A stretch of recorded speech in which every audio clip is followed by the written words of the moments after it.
ఒక్కసారి కొమ్మూరి గోల్డ్ కి కాల్ చేయండి. తాకట్లో ఉన్న మీ బంగారాన్ని విడిపించి మార్కెట్ ప్రైస్ కి వాళ్ళు కొనుక్కుని మిగతా డబ్బులు మీకు ఇచ్చేస్తారు. హాయ్ నారాయణ అంటూ ఫేస్బుక్లో ఒక అందమైన అమ్మాయి ప్రొఫైల్ నుంచి మెసేజ్ వచ్చింది. ఇంకేముంది, అవతల వైపు ఉన్నది అమ్మాయే కదా అని నమ్మి సదరు వ్యక్తి హలో అంటూ రిప్లై ఇచ్చాడు.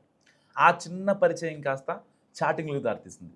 ఆపై మాటలు ముదిరి తీవ్ర వ్యామోహంగా మారింది. కట్ చేస్తే కేవలం 2 నెలల కాలంలోనే ఆ ఫేస్బుక్ సుందరి సదరు వ్యక్తిని ఏకంగా 23 లక్షలకు ముంచేసింది. తీరా అసలు నిజం తెలిసాక బాధితుడు మైండ్ బ్లాక్ అయింది. ఎందుకంటే ఇన్ని రోజులు తను ప్రాణంగా చాటింగ్ చేసింది అమ్మాయితో కాదు, ఒక అబ్బాయితో.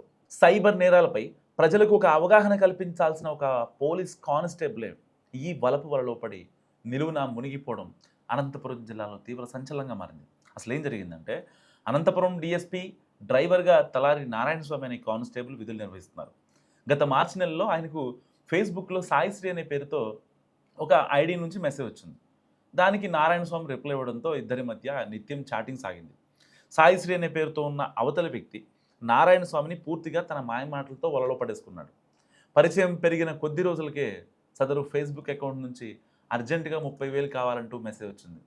వెనక ముందు ఆలోచించని కానిస్టేబుల్ వెంటనే ఆ డబ్బులు పంపించేశాడు. ఆ తర్వాత కూడా రకరకాల కారణాలు చెప్తూ పలుమార్లు నారాయణ స్వామి నుంచి ఏకంగా 23 లక్షల రూపాయలు వసూలు చేసింది ఆ మాయలేడి. అయితే ఇంత డబ్బు ఇచ్చిన తర్వాత ఒకసారి మనం కలుద్దామంటూ కానిస్టేబుల్ నారాయణ స్వామి ఎన్నిసార్లు మెసేజ్ చేసినా అవతల వ్యక్తి ఏదో ఒక సాకుతో దాటవేస్తూ వచ్చాడు. సో చివరకు వన్ ఫైన్ డే ఇద్దరూ కలుసుకోవాలని నిర్ణయించుకున్నారు. ఫేస్బుక్లో పరిచయమైన తన డ్రీమ్ గర్ల్ను చూడబోతున్నారనే ఆనందంతో వెళ్ళిన నారాయణ స్వామికి అక్కడ షాక్ తగిలింది. ఎదురుగా నిలబడిన వ్యక్తిని చూసి కానిస్టేబుల్ కంగు తిన్నాడు. ఇన్ని రోజులు సాయిశ్రీ పేరుతో తనతో చాటింగ్ చేసింది ఒక అమ్మాయి కాదు, ఆ అబ్బాయి అని తెలిసి నారాయణ స్వామి నెత్తిన పిడుగుపడ్డట్టయింది.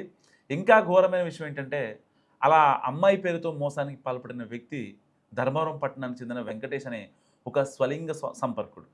తను ఒక అబ్బాయితో, అది ఒక గేతో ఇన్ని రోజులు చాటింగ్ చేసి 23 లక్షలు పోగొట్టుకున్నా అని తెలిసి కానిస్టేబుల్ లబోదీపం అన్నాడు. తాను ఘోరంగా మోసపోయానని గ్రహించిన కానిస్టేబుల్ నారాయణ స్వామి అనంతపురం 4th టౌన్ పోలీస్ స్టేషన్లో ఫిర్యాదు చేశాడు. బాధితుడి ఫిర్యాదు మేరకు పోలీసులు కేసు నమోదు చేసి దర్యాప్తు ప్రారంభించారు. ప్రస్తుతం నిందితుడు వెంకటేష్ పరారీలో ఉండగా అతని కోసం పోలీసులు తీవ్రంగా గాలిస్తున్నారు. సైబర్ నేరాల పట్ల పబ్లిక్ అవేర్నెస్ కల్పించాల్సిన పోలీసే ఇలా ఫేస్బుక్ వలలో పడి సర్వం కోల్పోవడం చూస్తుంటే ఎంతటి వాడైనను కాంతాదాసుడే అనే సామెత నిజమేనని స్థానికంగా